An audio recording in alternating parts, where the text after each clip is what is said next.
اے پیغمبر، لوگوں سے کہہ دو کہ اگر تم اللہ سے محبت رکھتے ہو تو میری اتباع کرو۔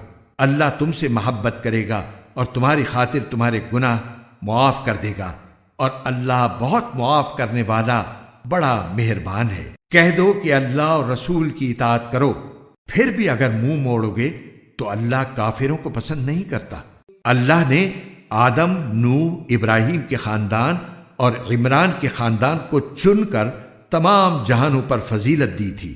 یہ ایسی نسل تھی جس کے افراد نیکی اور اخلاص میں ایک دوسرے سے ملتے جلتے تھے، اور اللہ ہر ایک کی بات سننے والا ہے، ہر چیز کا علم رکھتا ہے۔